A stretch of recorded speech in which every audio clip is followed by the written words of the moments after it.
Barry on.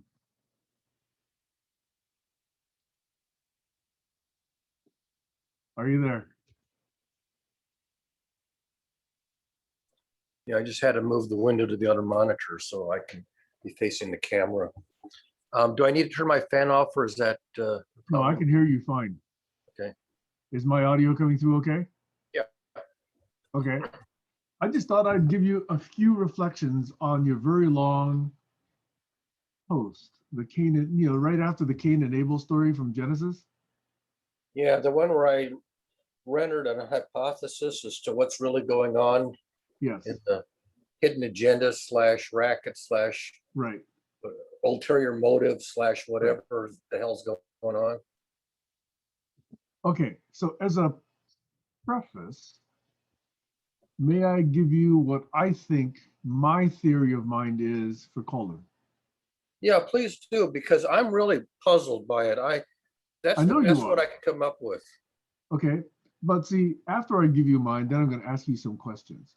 Right now, So don't my go too very fast. Don't simple go too model. fast because I'm a slow listener. No. You can't get away with that excuse. You listen plenty. Okay. So here's my assessment. Okay. I've listened to Colin now for a few years.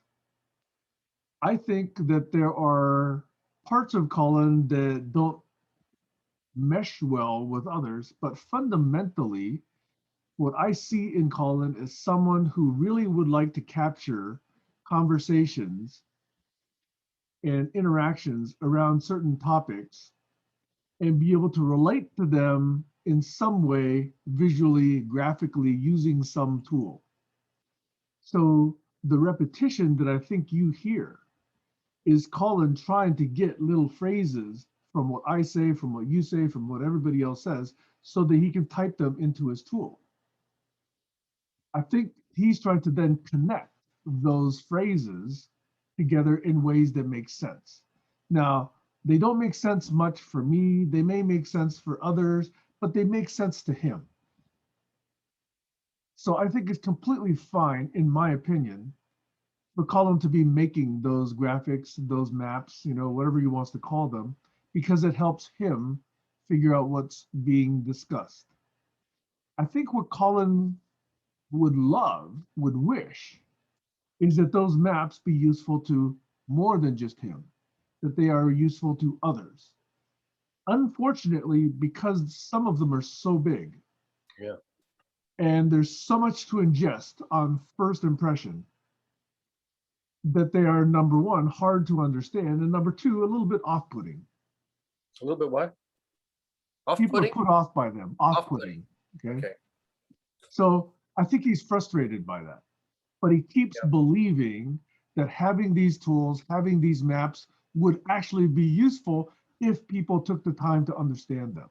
That's what I believe Colin believes. That's my first very shallow theory of mind on Colin.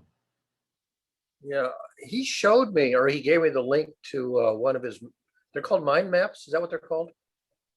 He calls them knowledge trails. They're not strictly mind maps because they're not strictly, from a central node. Oh, okay. Because I don't see, I've got all these terms: knowledge trail, journey map, mind map, and I don't have definitions for the other, just jargon, which I don't really. But anyway, he gave me a link to one, and it was gigantic. It would take 4 monitors in a, or I forget how many monitors. Right. I've had that experience. You've had that experience. A lot of people have had that experience. Okay, which is just what I tried to describe. Yeah, in order to zoom in so you can actually read the font on any one entry, you're only going to see one little, and then if you zoom out to see how they're connected, you can't read them anymore because the font's too small.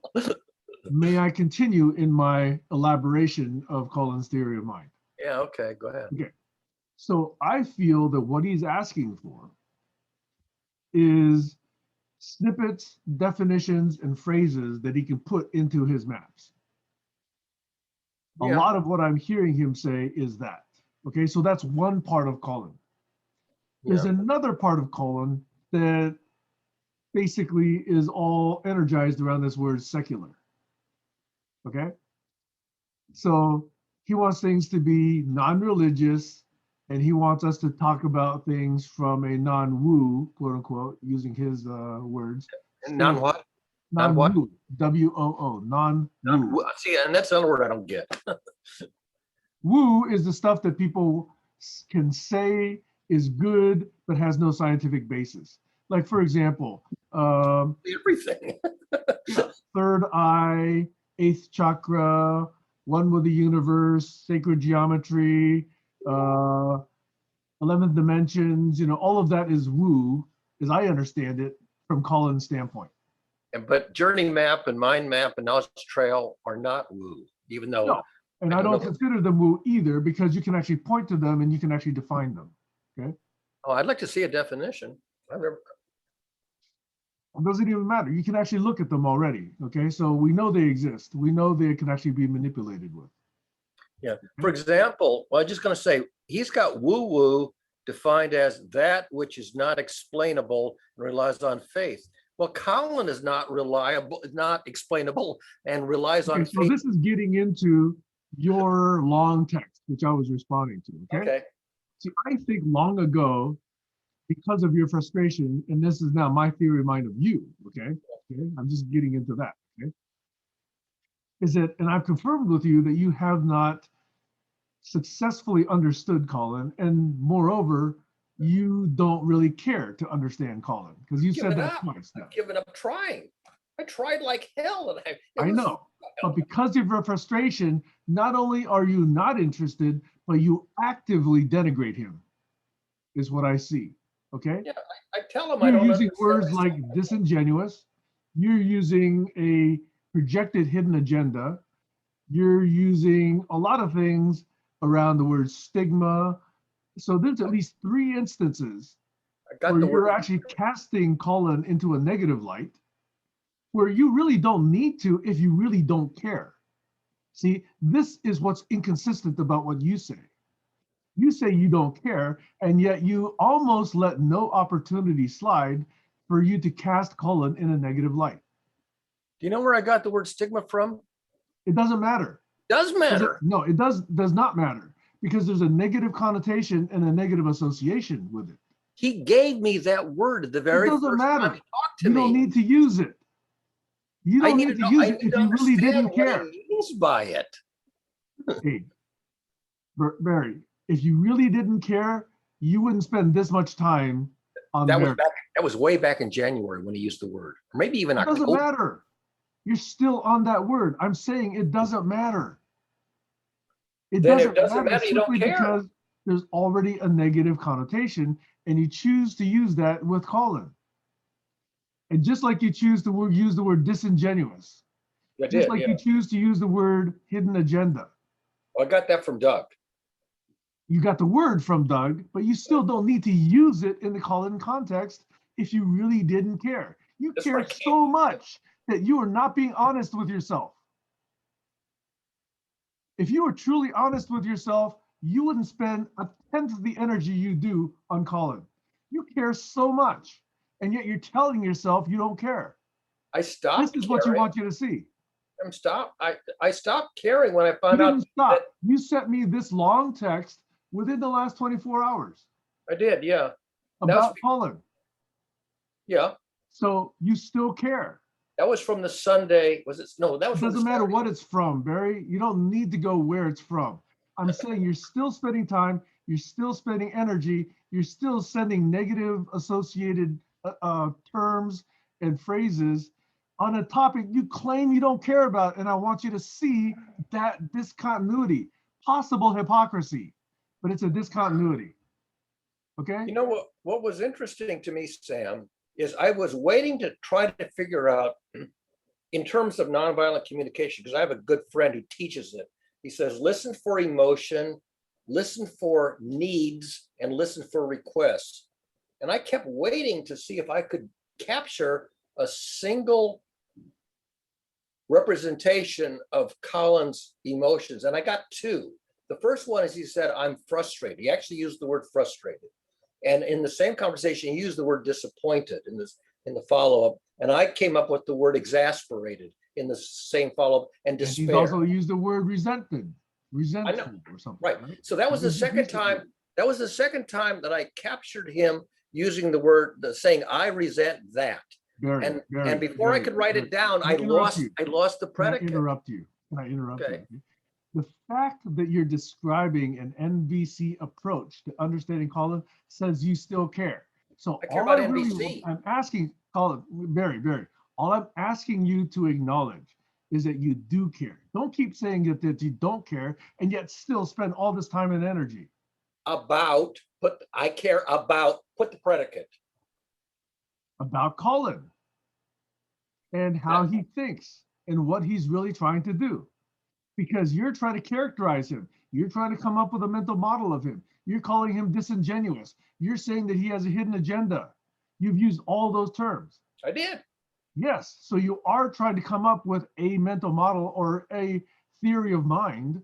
Yes. Colin. So because don't say that you don't care. Don't say that you don't care. About making sense. Period.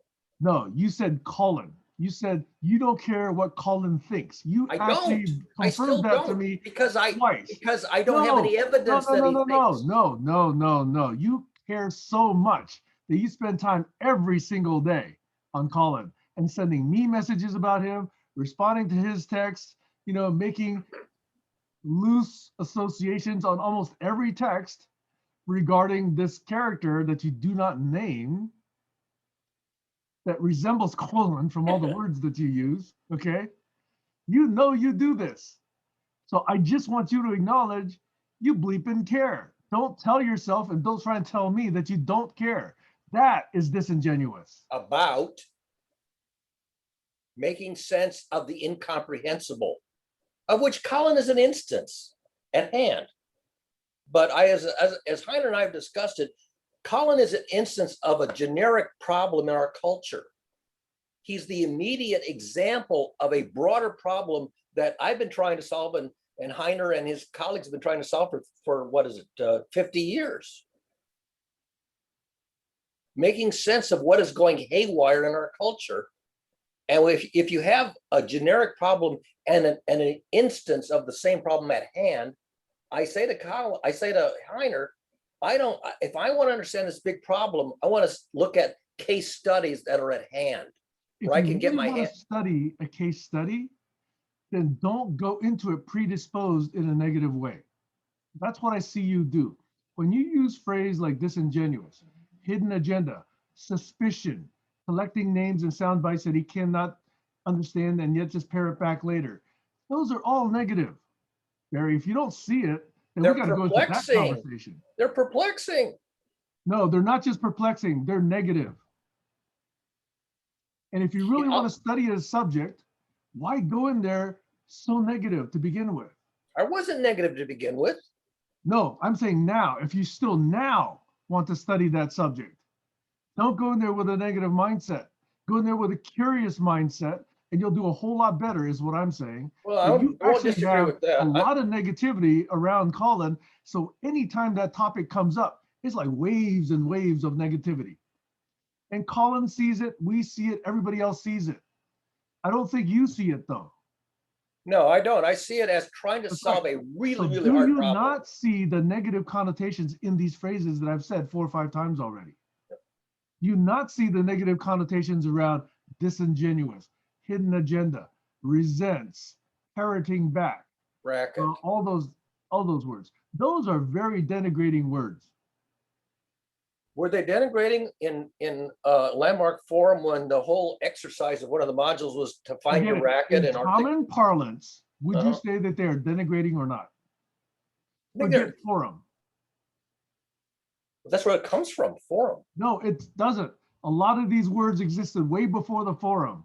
Well, yeah, in criminal law, it is negative because it's a not criminal law. I'm talking common parlance, Barry. Don't go spaces where you can just yank me over the place and get distracted. I'm trying to ask you a direct question. Do you not recognize the negative implications and connotations around these phrases? If you say it's negative, then I accept that you think it's negative. That's fine. No, do you actually not see it? Not the way you do. Okay, if I were to ask 100 people, do you think 100 people would say No, there's nothing negative about that. Let's take- Or let's would take those a- 100 people say, yeah, disingenuous usually means something that's negative about somebody. Parroting back usually means something negative about somebody. What was the- In I'm sorry, you agenda went too fast. What usually was the means word? something negative about something. What? You went too fast. I missed a word. I'm repeating words I've said 6 or 7 times already. Yeah, but you're saying them faster than I can capture them. Parroting back, Parroting hidden back. agenda, disingenuous, suspicion, not understanding, to appear intelligent, make it appear that he knows what he's talking about. All those phrases. If I went to 100 people and asked them what those implications were they positive, were they negative? What do you think they would say? Oh, they're going to say they're not complimentary. They're definitely not Exactly. So complimentary. why do you refuse to acknowledge that? They're not complimentary. I'll tell you right now, they're not Yes. complimentary. So you choose to use terms that are not complimentary, and yet you're so perplexed by this phenomenon, this person, that you still choose to study it, but you go into it with all these negative energy, negative assumptions, negative mental model, negative model of what he is about. I didn't If you go were a into true it. I came scientist, out with it. Hey, I came I'm gonna hit out you with between the it. eyes, Barry. If you're a true scientist, you would go into it objectively. Why do you You're think not I being asked? objective right now. Why do you think I asked people to evaluate my working hypothesis? I am evaluating and I'm giving you feedback. What you're saying is it's negative. I want to know whether it has explanatory, predictive, and diagnostic power. That's what I want It to has know. no explanatory power to me because I believe I've already got a more accurate mental model of Colin in myself. Well, you and I both agree that he's collecting sound bites and terms and phrases and Yes, and I snippets. understand why he's doing that. Yes, And I have a different theory as to why he's doing it. right. And if you actually consult people who have been around for 3 years, I would believe most people that have been around understand what Colin's trying to do by putting those things into his maps or knowledge trails. Well, I've only seen one little example of the map, so I don't really Right. have an understanding So of I'm what these giving things you are. just a bit more temporal history that I have on what Colin's been trying to do, which is why I feel relatively confident in my mental model or a theory of mine of Colin. Okay, so Okay. it is interesting that you would acknowledge that these phrases, if given to 100 random people, would say they're not complimentary, and yet it took several minutes for you to admit that. And yet you use this non-complimentary language to describe a subject you claim you're trying to understand. So as a scientist, wouldn't you rather be more objective rather than be so negative? That's as objective as I could be. Okay, so I admire you for admitting that limitation, but can you see how it is negative and you could actually be more objective? Then let's do what has been taboo, which is to do the science. It has been taboo to do the science. Okay, so doing the science means you have to come up with a hypothesis and then conduct an experiment. If the experiment is on a subject which doesn't want to be the subject of an experiment, then what are you going to do? Right? Be vexed and perplexed, frustrated and Okay, so exasperated and can you be disappointed. vexed and perplexed in a civil way as opposed to being so negative? I'm exasperated. I know, and it comes across, and everybody Why? knows it. Everybody I've sees said it. it. I've But said why get so fixated on it? Why are you so obsessed by Colin? it's the general problem that I'm obsessed It's with. not the which is general an problem. example. It's one individual. You haven't seen me work. Did you see the laundry list that I made 25 years ago? It doesn't matter. You are obsessed with Colin in the GCC context. I don't need to know what you did 25 years ago to know that you are exhibiting obsession on Colin. Do you remember using the word suffering a week or so ago? Suffering? Yeah. Vis-a-vis abandonment and detachment? Yes. I think, yes, I think that was the context. You had brought up abandonment and suffering and maybe a couple other words. And I keyed in on suffering because that's one of my 12 classical unsolved problems in human civilization since the dawn of civilization. It's one of my 12 plagues, suffering. Yep. And so when you It's part said of life, by the way. Sorry? It's part of life. Oh, yeah. In fact, what was interesting, Sam, is that very night, of that same day, I was watching the next to the last episode of Wait, Lucifer. Can we get back to the topic? You were talking about suffering and detachment and abandonment. Can we stay on that topic? I am on that topic. Okay. So I'm watching the next to the last episode of Lucifer, and it's an episode where a major character recalled it. dies. Yes. Sorry? You did recall this. Yeah. The scene with Linda. Yeah. And she's trying to console Lucifer because he's really distraught that Dan Espinosa got killed in this battle with his criminals. You got And he- killed. You just ruined the series for me. I haven't seen that yet. That's a spoiler. Okay, sorry, never mind. he gets shot by anyway. So he goes to see Linda, and she's consoling him and trying to help him get through his grief. And she says a classic phrase, I'm sure you've seen it: pain is inevitable, suffering is optional. Yeah, and by the way, why do you believe that? Just simply because it appears in a TV show? Because I have a very good friend who's been saying it to me, not just to me, but saying that for years and years and years. Right, and people mostly, in my opinion, misunderstand that. I have the one colleague, she teaches journal ethics and journalism. She's been using that phrase for, I don't know, 20 years. Right. And when Linda Martin says that to Lucifer, he literally blows up at her. Right, but why is that important? Because it's the same drama. It's So another why instance buy of the into same the drama. I could have written an entirely different script, gotten actors, filmed it, showed it to you. Would you believe it? Why do you put such faith in these writers for Lucifer? Well, the first of all is that you rarely see Lucifer raise his voice the way he No, did he on does that. a lot. He loses his temper a lot. They have fights, yeah. I mean, he has a fight with his twin brother Michael, and he has fights with Exactly. Maze and Amenador or whatever is Amenadiel. Menadil. Yeah. Right. So I thought it was interesting because on the same occasion, I see the same drama. But why does that matter, Barry? Why are you choosing that as a valuable and highly reputable source of wisdom or life lessons? Why? Because I have faith. I have faith that Neil Gaiman has more insight into the human condition than I do. Fine. So go to Neil and ask him to explain it. That's his series. Okay, He's fine. the developer of the You know, series. I'm sure there's like 1,000 fans of that series that understand that phrase from Neil. But it's interesting that you bring that of all. I mean, I know you're familiar with, diagnostic texts, the entire code book. I know you're familiar with lots of other studies. Why would you be citing Lucifer rather than? Because it happened the same day. It was the same day. Yeah, so it was synchronicity, as Jung would say. Synchronicity when the same drama occurs in parallel in utterly disconnected episodes. You go, oh, same drama.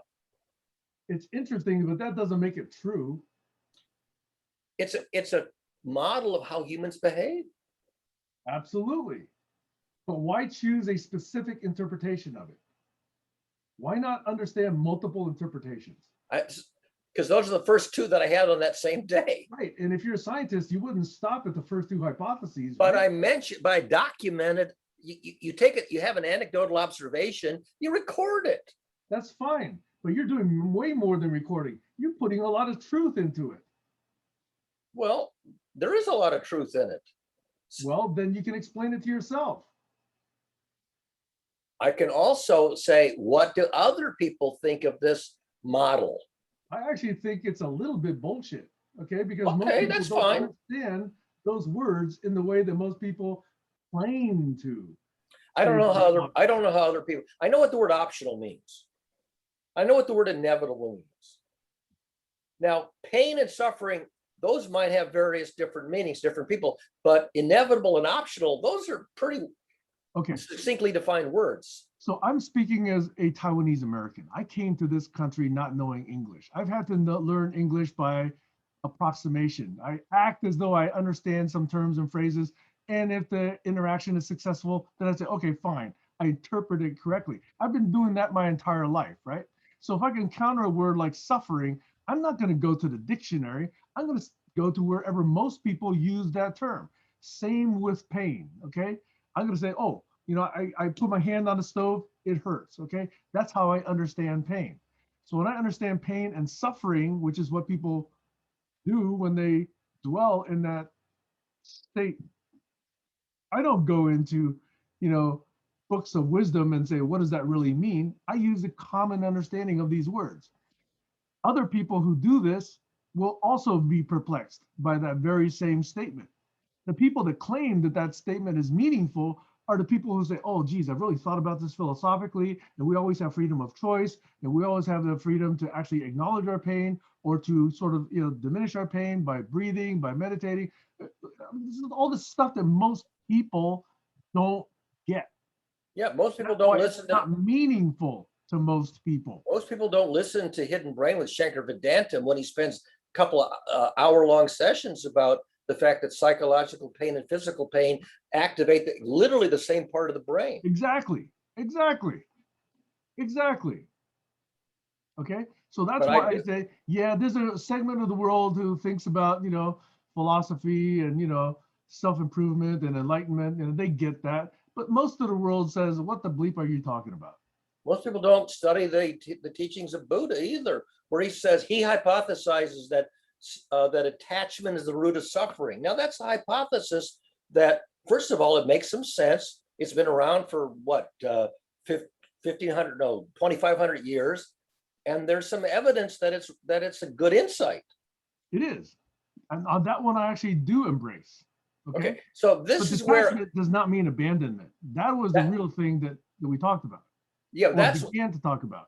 that's where I got arrested, because when before he's called the Buddha, Siddhartha, Gautama Siddhartha forms this hypothesis that attachment is the root of suffering. At that time, he's living in the royal palace in the lap of luxury with his wife and child. And then he gets up and he abandons his wife and family and goes out in the real world and leaves them behind. And that's because he now believes that suffering is comes from attachment, and he doesn't want to wait until he dies that they suffer. He wants to have them experience the suffering while they're resilient and younger. That's the exegesis of what Buddha's doing when he abandons his wife and family as soon as he has this insight about attachment as the root of suffering. Now that's the literature. Now I don't know if you believe it or buy it or whatever, but that's the story of why he got up and left his wife and family. You could be right, but my understanding of the difference between abandonment and detachment is very different. Okay. In other words, abandonment is, as you say, right? You're actually just creating distance between somebody, not caring, not communicating. That clearly is what most people mean by abandonment, right? So on the surface, what he did with his family was abandonment. Yep. Detachment to me means something else. Detachment for me is not being identified or having a lot of ego or having a lot of expectation in outcome. To me, that's what detachment means. In other words, it doesn't mean don't live life. It doesn't mean ignore your wife. It means do what you think is right. But don't be all destroyed if things don't go according to how you don't be them. obsessed. Don't be obsessed. Exactly. Detachment. That is detachment. Yeah. It's okay. not leaving someone. It's not leaving a situation. It's just being with a situation, doing what you think is right, and then just looking at the outcome and responding to the outcome. Not blowing up if it's different than what you imagined would happen. Yeah. That to me is this detachment. You didn't see the most recent definition. Wait, please. Are we there? I want to go like one step at a time. I get that you stories and movies and songs and whatever. I'm trying to move more slowly. Okay? I get that you have a different interpretation or connotation of detachment from abandonment. I get that. Yes. I have them more overlapping than you do. You can choose to have that. All I'm saying is it's not necessary. It's not mandatory to have them overlap.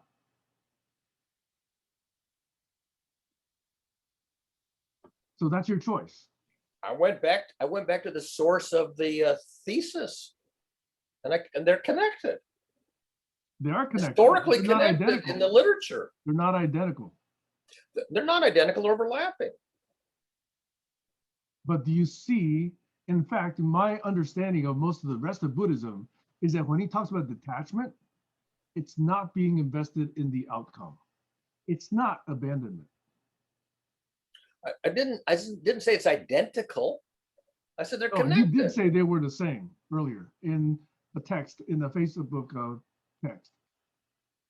Maybe. I don't remember what, I have to go back and see what I said.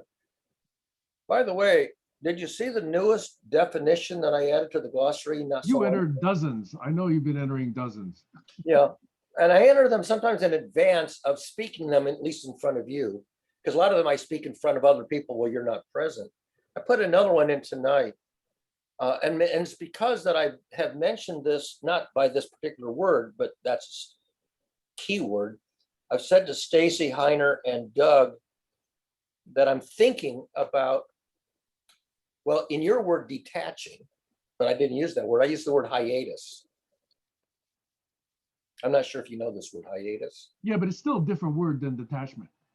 Well, except that It's like you a could use, timeout, right? It's a different notion. It has the timeout notion. yeah, it's a leave of absence, which may or may not end up becoming permanent. So you leave the option of returning after a gap or a break, but oftentimes there is no returning. In reality, it's just leaving whether or not, if and when you're coming back, on open-ended. So I put the word hiatus in as a definition because I am pondering whether it's in everybody's interest, mine and everybody else's, if I detach or take a hiatus or leave, at least at the minimum, and I said this to Doug, I'm thinking of not participating in any session if Colin is present and participating. Because it's stressful for me and I don't think it's doing anybody any good, including me. Certainly not doing Colin any good. I don't think it's doing you any good. And I'm thinking that maybe it's best if I not be present when he is. Okay, if you do abandon in that Yeah. way, I will think that we in GCC, the collective we, the one that Doug says doesn't exist, will have failed in this one case. Yeah, I think you're But right. in my view, this is exactly what we're trying to understand. We're trying to understand how to coexist, even though people are very different, even though the ability to understand between two people appears to be an unscalable wall. That is when coexistence is most important. And if we don't learn how to do that, we might as well shoot ourselves and everybody around us right now, because we as a species don't deserve to live if we can't figure this out. Yeah, I agree with you. You know, it's a funny thing. I have a group, a local group that meets about once a month. And it's fundamentally a Bible study group, but we don't always do Bible studies. We just get together and discuss stuff. So we met tonight, and it turned out that we had not been doing any Bible study for quite a while. And one guy said, let's take a look at the book of Romans, which I've never read. I was raised Jewish. I didn't read the New Testament. She said, let's look at chapter 1 of Romans. So I think I've never read Romans. And we'll look at the first chapter. And the last paragraph, by the way, the first chapter is only like a page and a half. The last paragraph of the first chapter of Romans is very interesting because the writer, who's Paul, describes everything that's problematic in the human culture 2,000 years ago. And you can read, it's just a paragraph, like a couple of sentences. And you could take that verbatim paragraph and recite it today. And you say, yeah, that's exactly where we are today. And I go, how come in 2,000 years we haven't made an iota of progress in this litany of issues that Paul recites in the last paragraph of chapter 1 of Romans? And I'm thinking, holy shamoly, if humans haven't made measurable progress in 2,000 years, my God, what are we going to do? It's like it's that's evidence that it's futile. No, it's evidence that it's difficult. Well, yeah, that too. Futility means it's not worth pursuing anymore. And I Well, don't believe that. well, If you think it's futile, then we are essentially sentenced as a species. Yes, yeah. And there's a lot So of I people who, don't believe it's futile. Okay. I believe that it's difficult and we've not yet solved it. I don't believe that it's impossible.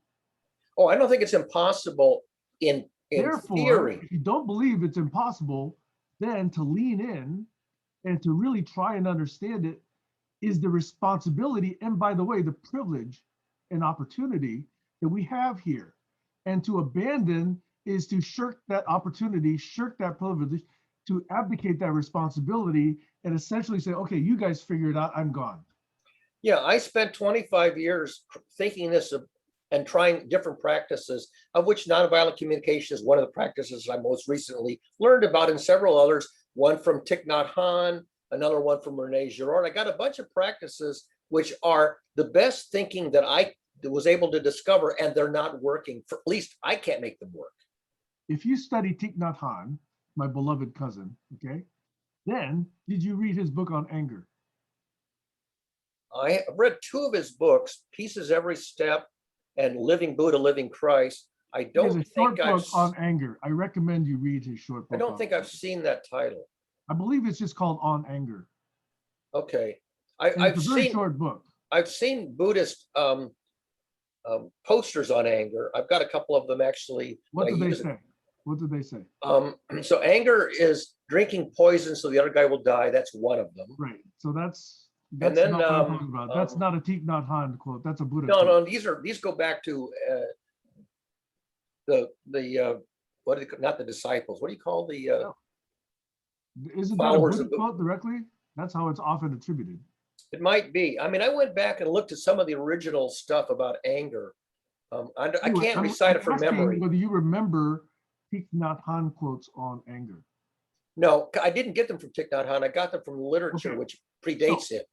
I'm just saying, since you brought his name up, I do know he has a book on anger. Okay.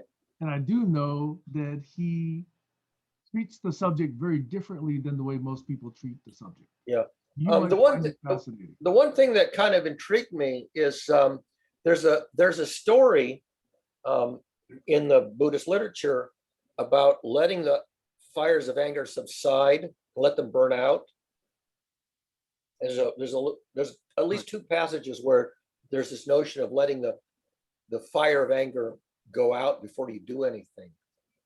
And that was kind of interesting because I have a web page that I call Burnt Umbrage. Barry, can I mention something to you? Yeah. I find it very hard to follow you because when I think we're on a topic, you will recite a phrase of a book or one of your blogs or the Bible or something, and it takes a while before the connection to the topic at hand is actually apparent, at least in my mind. Okay, so it's difficult to follow you that way. Well, they are connected because that's no. Eventually, it is, but it's really you're asking a lot of someone to speak this way. Okay, you're bringing in a lot of associations which you don't make clear why it's important immediately. You wait for some time to pass, and then the person has to actually put it together. And I'm actually trying to pay attention, but you do this almost with every sentence. You bring in something else, you bring in something else, you're not actually able to address what I was asking you or pointedly talking about. It's not invalid. I'm just saying I have a problem following you in this style of conversation. That's why I generally write carefully crafted essays, and why I don't really like to use these real-time oral communication, because they don't work for me and they don't work for people I'm talking to either. Okay. If I were to write it down in a paragraph that you could take as long as you needed to read the paragraph, it would probably work. That might actually be better. So I apologize for suggesting a real-time session here. All I know is there's a certain length beyond which I'll say, I'll get to it later. Okay. You know that phenomenon, right? And in this, I'll get to it later may not ever happen, right? That's like this hiatus thing. That's like when I waited 20 minutes to respond to a prompt from you. And when I finally had an opening to respond to a prompt from you, I got interrupted while I was responding to a prompt from you because in the intervening 15 minutes, two people were having a conversation, which I thought had finally reached a plateau. Then it hadn't. We all do that. I mean, sometimes I wait that long. Sometimes other people wait that long. Sometimes, other people, go on for 20 minutes at a time, as you know, okay? And it's happened. We haven't figured out an agreed upon protocol I for how know. to handle that because there's been parts of GCC that don't think we need agreements. And I came in This is what we assuming, get. This is what we get when we don't have those agreements. I assumed that it was some kind of a social contract community. I was startled and astonished to discover that not only is it not a social contract community, it doesn't have a mission statement, a vision statement, a social contract, and a Larry, conflict we've been resolution through this. protocol. We've been through this. I've I was responded. not only astonished it didn't have it, but that people don't even want it. They haven't even Now tried to that have it. part is what astonished me. And that's why I made reference in the last session that I think I'm going to form a new conversation forum / community / thread / group. Yeah, you want to do that. Doug wants to do that. Stacy wants to do that. I want to do that. Here's 4 prominent participants who all are saying the same thing. No. I believe I'm saying something different than what Doug is saying. I haven't heard Doug say what he said, but historically, when I make reference, and I know I'm being recorded here, and when I say somebody has said we don't want agreements, it's been Doug. What's It's been been done? Doug that says we don't want to have this written down, or we don't need these things written down, or we should just see what emerges. So Who said that? Who said that?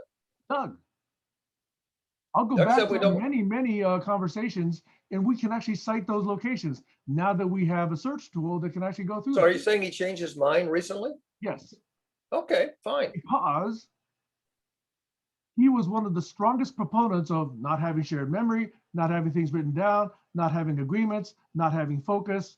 And that has been a huge influence on the way GCC has evolved. And I know I'm on the record here, okay? Yeah, that's fine. No, he's very much in the present moment. He doesn't want to go back. He says the past is, unlike Shakespeare, he doesn't say the past is prologue. He says the past is gone, and he's in the It's not present gone. moment. The past has created the present, I know. and the present is full of frustrated people, Yeah. okay? So the Exasperation past and has influenced disappointment. the present. Right. It's not Which like is we're all why, getting together in the same place for the very first time without any history, okay? right. Which is why I think that you do have to analyze the warm data. And Nora Exactly. Bateson. Which is why I have all the raw data, all those thousands of hours of recordings, so that we can actually understand what happened. And that's why I want them complete, not in small little excerpts. I agree with you. That's why I published way back in January, I published the PM, the verbatim entire PM that Colin initiated with me. And I published that 8-hour marathon video that Stacy initiated with you, with your blessing. And, they're raw data. Anyway, my point here was just to see if you can see in yourself that number one, you care a whole lot more about Colin than you admit to yourself, okay? And number two, that you're using a lot of negative implications, negative connotations, negative association words and phrases and ideas. And that is not, in my mind, what an objective, inquiring principal investigator / scientist would do if they were truly interested in understanding some phenomenon. Yeah, which is Those why are I the think I only should, 2 points I really wanted to make. which is why I think I should go on a hiatus and do some soul searching. No, I disagree, okay? Because if you do so, then you're saying, no, I'm right. Forget what Sam said. I'm just gonna go my own way. You want me to stay and get riled up? No, I want you I to don't like really getting riled figure up. out whether or not there's any merit to what I'm telling you. I don't disagree that there's merit, but I need to think about it. I need to process it. Okay. If I just memorize it, which I can't do, then I don't actually, all I've done is memorize a soundbite, which doesn't do me any good. That doesn't do anybody any good. No, That's what you're claiming Colin does. yes, See, there you go. but there's I fed you evidence that that, little tidbit. and you there's grabbed evidence, it. there's evidence that he does that. No, there's evidence to you, and that's your interpretation. I'm It's not a suggesting new to you that as a interpretation. scientist, you would be open to a different hypothesis, but you're not open to a new hypothesis. You've got your mind made up. I've listened to your hypothesis. Hey, it doesn't matter. You are not open to a new hypothesis because your mind is already made up. Give me a different hypothesis to I attend did. to. I did. At the I very listened to- start of this session, I gave you a different hypothesis. Except that I can't view that thing because it's not able to be vis. How do It's you not put about cut the this? chart. It's not about the map. I'm just asking you to entertain that as a hypothesis, and you're rejecting it. Because I don't know what a mind map is. No. I don't know what a that's an knowledge excuse. trail That's is. an I don't know what a excuse, journey Barry. map is. That's an excuse, Barry. Give me a You're the one friggin' that put definition. TonyBuzan.com on the chat transcript. So I know you know what a mind map is. Say I missed that sentence. Say it again. You put http://TonyBuzan.com in the chat transcript 1 or 2 sessions ago. So No, know I didn't you put know that what in. Somebody else put it in. I No, never are heard you of that sure? guy. Yes, because I don't know who he is. He's the guy that quote unquote came up with mind maps. Heiner mentioned his name, but I didn't. When you give a name, a surname like Wait. Buzan, Let's not go. Let's go. somebody wrote that Let's in not the go chat, there. but not me because My I didn't know who he point was. is, you're using that you don't understand mind maps as an excuse. That's disingenuous, Barry. I haven't gone to study it. It doesn't matter. I don't know what it means. You're refusing to accept a new hypothesis and consider it because you've already got your mind made up. Telling me See the how name hard of you're an fighting? See hypothesis how without, hard you're fighting, Barry? huh? If you were really objective and you really didn't care, you would say, okay, fine, I'll consider that. But you're not. You're fighting it. You're fighting my suggestion. I only have the name of it. I don't know what it Barry, means. stop. You're still deflecting. What do you expect me to do? You're still Research in deflecting. 0 time? You really expect me to do No. research in 0 I'm time? not asking you to accept it. I'm asking you to be open and consider the possibility Of what? of a different hypothesis than your theory of mind of colon. Present it. I did early in this session. You rejected so strongly you don't even remember it. That he's collecting terms and putting on a big diagram. Yes. For what purpose? So that he It can doesn't understand what matter. they It's a mean. different view than what you've got. It doesn't matter for what cause. It's already a different hypothesis that you don't want to accept for consideration. It requires a theory of No, it mind of doesn't. why It he's doesn't. doing It it. doesn't. Barry, you're fighting because you're not open because you've already got your mind made up. Is that your hypothesis? Yes. From Have you observation. made up your mind on that hypothesis? No. You're open to convince me otherwise, but you're acting like it. Let me see if I can falsify it. Let me attempt to falsify it. Is it sincere? Is what sincere? Your intent to falsify my hypothesis. My attempt, not intent, attempt. Is it intent? Is it sincere? Yes. In other words, you can try to convince me that I'm wrong about you, okay? But anybody can do that, okay? Anybody can do that. I'm more interested in whether you're sincere about it. Yeah. Because if you have an hypothesis and you present it, the first duty is to say, is there any evidence that overthrows it? Can this be falsified? That's the first thing you do. You don't automatically accept it. You say, let me see if it falls by the wayside before acting that it's, because if you accept it and act on it, see, what bothers me is acting on a hypothesis before it's been ratified and you made a good faith effort to falsify it, couldn't falsify it. Now you're going to act on it as if it's the correct hypothesis. Could I ask you to do the same with yours? In other words, I presented you plausible scenario with data, 3 years worth of data about why I believe I have a valid and plausible theory of mind on colon, yet you didn't want to consider it. No, there's nothing to consider. I accept that that's your hypothesis. But you don't want to look at the data. How many hundreds of hours of data It do I have doesn't to look at? It's just a few minutes probably. Because if we did this right, I could go back and present you in less than half an hour the multiple times that Colin has actually done some collection of data, put it into a mind map, discussed it within GCC, and I've accepted that that's what he's really trying to do. That's one And thing yet that you're he's, not open to that. no, what I observe, Barry, what you have observed feeds your hypothesis. And if you don't want to actually look at new information, then you're just going to be hanging on to your hypothesis.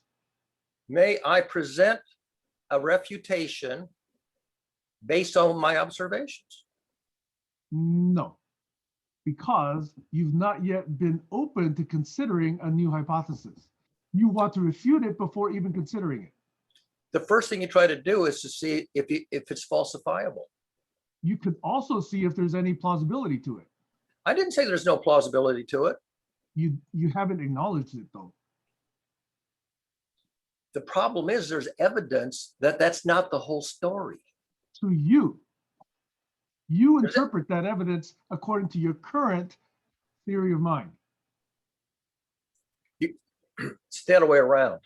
No, I got the observations first. it's spiral. They influence each other. You've already got a theory of mind. You look for that evidence. That evidence corroborates your theory of mind. Therefore, you strengthen your confidence in your theory of mind. The evidence It's comes very first. human. Sam, the evidence comes first. Then the theory of mind comes after. It took me 8 months to get a theory of mind out of 8 months of evidence. And you're unwilling to change it. I'm willing to put it out there for peer review. Can you put it out there without so many negative terms in your description of it? Probably. But you didn't. This is why I asked you, is this you being your best Barry? That's why I asked you that question. It is the best Barry as of June, whatever it is, 8th. Right. So I'm asking you, could there be a better Barry that presents the same material with fewer negative terms? How long would you like me to wait before I come forth with my working hypothesis? It could take you 2 minutes if you choose to do it that way. But instead, you're fighting it. You're fighting the information I'm trying to give you, admittedly for only one other observer, okay? But I'm trying to help. Well, but you're not the only other observer. I've also talked to Heiner, I've talked to Doug, I've talked to Stacy. Absolutely. Those people get triggered by Colin, yes. And those people I would actually have similar conversations with to say, can we figure out a way to coexist? Can we do it without so many negative terms? Can we do it without such a negative theory of mind? Or must we, as exemplars of good behavior, fall apart and give the world nothing to hope for? Because we just can't figure it out, because we're too bleeping stupid, because we give up because we already have our minds made up. Are we those people? Why do you think I worked so Barry, hard? answer my question. Are we those people? The people that you want us to be? No, we're not the people you want us to be. But if you actually hang on to your hypothesis and you've already got your mind made up that that person is so negative, then you are no longer open to ways that we can coexist. I don't think we can coexist. Okay, if that is really true, that would be really interesting to look at. But that's where I was trying to push you, okay? Is if you really can't figure out how to coexist, then why the bleep do you think there's any possible resolution to the Middle East problem, okay? Why do you think there's any possible resolution to India and Pakistan? Why do you believe there's any resolution to blacks and whites? If we can't figure this out, which is fucking trivial, if we can't figure this trivial thing out, then why the fuck do you think we can do anything about the rest of the world? 5,000 years we haven't figured it out. Barry, stop. We are not them. We are new people trying to do a new thing. Okay? So I want us to really figure things out and do it in a generous, positive, inquisitive, scientific, open, imagineering way. Yeah. I believe it's possible. I believe it's possible to have a covenant And society. act like it. I believe it's possible to have a covenant society. GCC is What? not a covenant society. Let's form one that works. I've been proposing that since I came. No, you Let's have a haven't. You've been poking at Colin. You're not exemplifying it. Is that the best behavior that would come out of your covenant? You have not heard me Would give that be the best examples? behavior that came out of the covenant? Where's the mission statement? Gary, Where's the if vision you have a statement? Where's the covenant, social you believe contract? it'll work.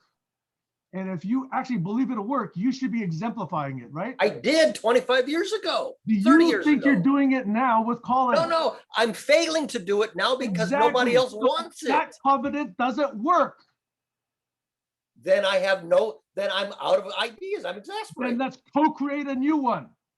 Instead of you being so closed-minded that you hang on to what you did 25 years ago and say, that's it.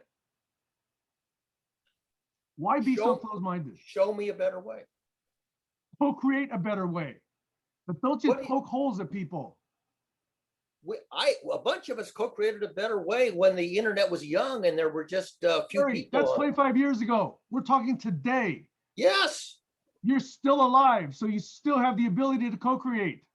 Don't rely on what you did 25 years ago. If it's useful, bring it forth in ways, in small chunks that people can understand and work with. But don't just point to it and say, go read that. It's not that long. It's 2 paragraphs. Barry, we are in conversation. You could bring up pertinent components of it and say why it's relevant. And let's co-create something with Heiner, with Doug, with Stacy, with Colin, with everybody else. Even though you may not understand them, even though maybe they may be difficult. But if we can't do it here, then I will go elsewhere and try and do it, because this is the problem that we must solve. And if you walk away, or we go then you're extinct. admitting that you cannot do it and you're unwilling to try and do it. In this collection of a dozen people, yes. In this Okay. collection of a dozen people, I think it's futile. Okay, if that is your decision, say so up front. I Say said so it. this Saturday. Yeah, we'll. Okay. Provided. Because then that will be a reflection on the level of effort required to actually get to a point where it says, nah, not going to work. And then we as GCC will show that we are ineffective trying to understand new ways of coexistence. Yeah. I will not stop, but I will acknowledge that you gave up. Yeah, you can acknowledge that I am giving up. Yes. I am giving up. But Barry, you don't have to, is what I'm saying. I don't have to, but I'm 76 years old. I don't have the energy Do that you I had think when I was that 50. if this problem were so easy, it wouldn't have been solved already? It's a hard problem. Yes, That's why it's existed for 5,000 years. Yes. Let's figure this out together. Don't just say it's hard. That person is bad. I don't want to work with that person. I'm leaving. This is a childish pick up your marbles and go home game. Did you attend the session where I gave the alternative, the 21st century reinvention of the solution? What session was that? Because if it's not a Saturday, I probably wasn't there. Okay. It wasn't a Saturday. Oh, by the way, it might be a Saturday. Remember, I offered to give a presentation on one of those extra Saturdays on emotions and learning, or some aspect of it. Hasn't You happened did one, yet. right? Sorry, You did already. no, not in GCC. No, you did. You did give an emotions and learning session in GCC already. I gave a 20-minute quickie to Kayla on October 17th. That's the only time that I spent any time on it with people in GCC. It was October. You can look and see what day of the week. No. that was. I gave you an entire Saturday to discuss emotions and learning. And you did a whole session. It was recorded. I know you did at least an hour on that. I can probably bring it up. I can give you the link in a few seconds here. Anyway, my point is, you are not open, it appears, and it sounds, to continuing a tough task. I admit it's tough. With this group, yeah, with this group. Okay, but if we're going to be trying to figure this out for everybody, we have to live with who we live with. We don't pick and choose who we live with unless we decide to kill certain people. So we have to live with who we live with. I can just go on. I don't have to be in GCC. I don't even have to be on Facebook. Yes, you can. Didn't you say you were considering leaving Facebook entirely? Yes. Which which I don't think you have because I see you on Facebook. I'm considering, I'm doing most of my texting now on Zulip, not on Facebook, by the way. yeah, I know. Except that you bring up this Angel PW, who's got a lot of good stuff. I don't know where she gets it from, but she's got a lot of good material. Let's see. Okay, it was March 13th. March 13th was your Saturday for discussing emotions and learning. Let me just go find that. I don't actually remember doing it. I will give you that text. I will give you that text. It is here. Well, I mean, I can go to your March 13th. No, I just gave you the YouTube link. I just gave you the YouTube link in Facebook Messenger. Okay. Barry, I ask you to consider this. We did record this. I'm not going to share this with anybody except for you, unless you agree that we can share this more widely. But until you do, I'm sharing this only with you. I would encourage you to listen to at least the first 5 minutes of what I was trying to say in the early part of this session, because that is what you subsequently claim I didn't do, and you didn't hear, and you didn't recall. Okay, that's my one small request I would ask of you. Say that again because it went by too Okay, fast for I me to will capture. ask you, when I upload this video and share only with you, I ask you to listen to the first few minutes. Which video? This one we're doing now? This video, this one that we're doing now. I would like to make this one public. Okay, let's do it. I will make it public. Okay. Yeah. I'll make it public, and I'll you want me to make it public right away, or should I give you first chance to review it? No, you can make it public right away. Okay, I will do so. Yeah, you're right. I don't remember giving this talk, but I did. See what a shared group memory can do.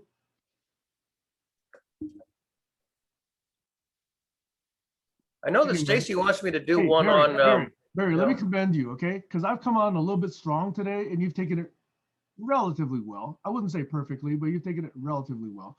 I only ask that you actually consider what I was saying in the early part of this session.